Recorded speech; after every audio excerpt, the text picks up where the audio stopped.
ആദ്യമായിട്ട് ഗുരുതിത്തടം ഒരുക്കുക എന്നൊരു കാര്യമാണ് നമുക്ക് ചെയ്യാനുള്ളത്. നിരത്തി വെക്കുക, 64 കളത്തിന് വേണ്ടി ഇങ്ങനെ അരി ഉറച്ച് പൊടിയിടുക കേട്ടോ. അപ്പോൾ ആ ഗുരുതിപ്പൊടി ഇടലാന്ന് പൊതുവാണ്. പിന്നെ ശേഷം പന്തം കുത്തി വെച്ചു. അപ്പോൾ വാഴയുണ്ടെങ്കിൽ വാഴ, അതുപോലെ തന്നെ നമ്മൾ പാലക്കൊമ്പ്, ഇലയോട് കൂടിയ പാലക്കൊമ്പ്, വെറുങ്കൊമ്പല്ല. പിന്നെ വൃത്തിയായി ഇനിയില്ല, അതിൽ വെള്ളം ഒഴിച്ചിട്ട് നമുക്ക് നിറയ്ക്കുകയും ചെയ്യാം. അപ്പോൾ ഇതിൽ നമ്മൾ പിന്നെ നെയ്യ്, തേന്, പനിനീര്, അപ്പോൾ അങ്ങനെ ഗുരുതി. അപ്പോൾ പാത്രം നിറച്ചിട്ടു ചുവന്ന പൂവാണ് ഉപയോഗിക്കുക. നമുക്ക് തെച്ചിപ്പൂവോ അല്ലെങ്കിൽ നമുക്കിത് നിരത്തി വെച്ചിട്ടുണ്ട്. പൂജാപാത്രത്തിലാണ്, നാടൻ സമ്പ്രദായത്തിലും ചെയ്യാം. പൂജാപാത്രമൊന്നും ഇല്ലാണ്ട് നമുക്ക് ചെയ്യാം.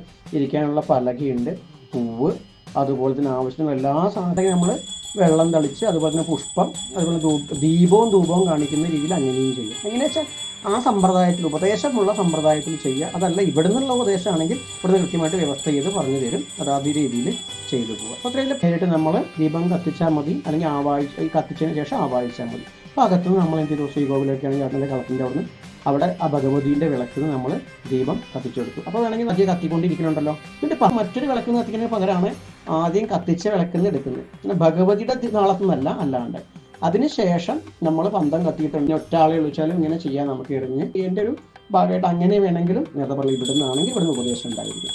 അതിന് ധൂമണിയും ഒക്കെ അടിച്ചുകൊണ്ട് അന്തരം സൈഡിലൊന്ന് തേച്ചു.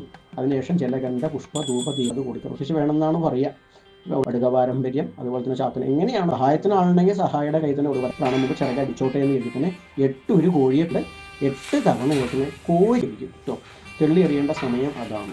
വലിയ പാത്രമാകുമ്പോൾ നമുക്കിങ്ങനെ പൊക്കാൻ കഴിയും. നേരെ ഗുരുതിക്ക് നേരെ വെച്ചു. എന്നിട്ട് അത് നേരെ നമ്മൾ എന്നിട്ട് കോഴിയുടെ ശിരസ് ഉപയോഗിച്ചിട്ട്, ആ കഴുത്ത് മാറ്റിയില്ല, അതിൻ്റെ കൊക്ക് ഉപയോഗിച്ചിട്ട് നമ്മൾ ഒരു 64 തർപ്പണം അർപ്പണയിൽ ചെയ്യാം. പിന്നെ അവസാനം കൈ വാരി എടുത്തെന്ന് കരുതുക. അങ്ങനെ കർപ്പൂരാതി എടുത്തു. ആദ്യം കർമ്മം ചെയ്ത സ്ഥലത്തേക്ക് എത്തി എന്നുണ്ടെങ്കിൽ നമുക്ക്